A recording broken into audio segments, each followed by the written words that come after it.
Hello नमस्ते जय नेपाल जय देश। आज पोखरा इन्टरनेसनल एयरपोर्ट बनेको पनि धेरै साल भइसकेको छ। सम्भवतः 1.5 साल पहिल्यै यो चाहिँ इन्टरनेसनल एयरपोर्ट चल्नु पर्ने थियो। पोखरा एयरपोर्ट राम्रोसँग चल्नु पर्ने थियो। विशेष कारणवश चलेन। अहिले चाहिँ असारको त्यस्तै माथितिर देखो त्यस्तै असारको 6 गते या 7 गते फ्लाइट दुबईको डाइरेक्ट फ्लाइट डेली हप्तामा 7 दिन चल्ने गरेर उडान गर्ने भनिएको छ।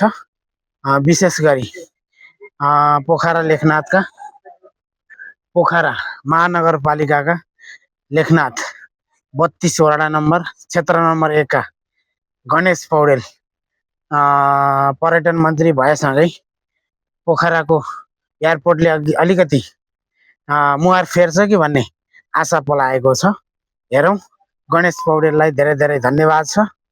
त्यसै गरी धनराज आचार्यलाई पनि धेरै टाइमदेखि उहाँले चाहिँ पहल गर्नुभएको थियो, यो सफल भइसकेको थिएन। अहिले चाहिँ गणेश पौडेल माननीय पनि हुनुहुन्छ र उहाँ क्षेत्र नम्बर 1 को पोखरा लेखनाथ 32 को क्षेत्र नम्बर 1 को माननीय पनि हुनुहुन्छ र पर्यटन मन्त्री पनि हुनुहुन्छ। उहाँको पहलमा अहिले चाहिँ पोखरा एयरपोर्ट इन्टरनेसनल एयरपोर्टले अलिकति केही राहत पाउँछ कि भन्ने आशा गरेका छौँ।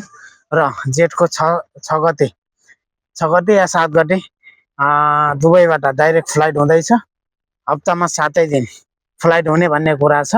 सकभर हप्तामा 7 दिन नगरिकन हप्तामा 3 दिन या 4 दिन गरिदिएको भए अझ राम्रो हुन्थ्यो कि लामो समयसम्म टिक्थ्यो कि भन्ने कुरा हो। पहिल्यै फर्स्टमै सुरुमै हप्तामा 7 दिन गर्दाखेरि 7 दिन चलाउँदाखेरि अलिकति असहज र अप्ठ्यारो परिस्थिति मान्छेहरू नपाउने हुन्छ कि भन्ने हामीले अलिकति थोरै अनुमान गरेका छौँ।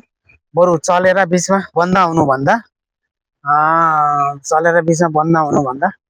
हप्तामा बरु 7 दिन भन्दा हप्तामा 3 दिन या 4 दिन चलिदियो भने उडिदियो भने त्यसमा चाहिँ अलिकति राम्रो हुने थियो कि भन्ने हामीले अलिकति भोलि चाहिँ अलिकति प्यासेन्जरहरू अलि धेरै भयो भने बरु पछि चाहिँ हप्तामा 7 दिन चलाउन राम्रो हुन्छ, उडाउन राम्रो हुन्छ। नभए अहिलेलाई चाहिँ हप्तामा 3 दिन जति चलाउनु भयो भने नेपाल सरकार ल हाम्रो माननीय पर्यटन मन्त्री गणेश पौडेललाई अनुरोध पनि छ। धनराज आचार्य पोखराका मेयर, गण्डकी प्रदेशका मेयर, गण्डकी पोखरा महानगरपालिकाका मेयरलाई पनि अनुरोध छ। यसै गरी जति पनि साथीहरू हुनुहुन्छ पोखरा भिजिट गर्नुहोला। उता काउँ खोला काउँ डाँडा देखाइदिउँ। काउँ डाँडा पनि नजिकै छ। अहिले त बादल लागेको कारणले माछापुच्छ्रे अब 1-2 महिना नदेखिने चान्स हुन्छ होइन। बर्खा टाइममा माछापुच्छ्रे हिमालको फेदमा यो पोखरा एयरपोर्ट कति राम्रो छ। म भित्र पनि देखाउने छु अहिले बाहिर बस्छु। अहिले बोर्डिङ पास लिएपछि म भित्र पनि देखाउँछु। कहाँदेखि हेर्दै हुनुहुन्छ, कुन ठाउँदेखि हेर्दै हुनुहुन्छ, पोखरा एयरपोर्टले दुबई फ्लाइट गर्दैछ। तपाईँहरूलाई कस्तो लाग्दैछ कमेन्ट गर्नुहोला, सेयर गर्नुहोला, आफ्नो साथीभाइहरूलाई सामु पुर्याइदिनु होला यो भिडियो। र पाल्पा, स्याङ्जा, म्याग्दी, बागलुङ, मुस्ताङ पर्वत, अब कास्की त यसै पनि भइहाल्यो, तनहुँ, चितवन, यताको मान्छेहरूलाई सबैलाई धेरैलाई पाइपर्ने ठाउँ हो। एकचोटि घुम्न पनि हुन्छ पोखरा नआउनु भएको मान्छे साथीहरू, घुम्न पनि हुन्छ पोखरा कस्तो रहेछ भनेर। विशेष गरी काठमाडौँ भन्दा अब चाहिँ पोखरालाई भिजिट गर्नु होला। पोखरा एयरपोर्टलाई धेरै आफ्नो मेन प्रायोरिटीमा राख्नु होला भन्दै सबैजनाले यो भिडियो कहाँदेखि कसरी कुन ठाउँबाट हेर्दै हुनुहुन्छ सबैले सेयर गर्नुहोला। नमस्ते नेपाल युट्युबमा मैले यो भिडियो अपलोड गर्नेछु। थोरै टिकटकमा पनि फेसबुकमा पनि अपलोड गर्नेछु।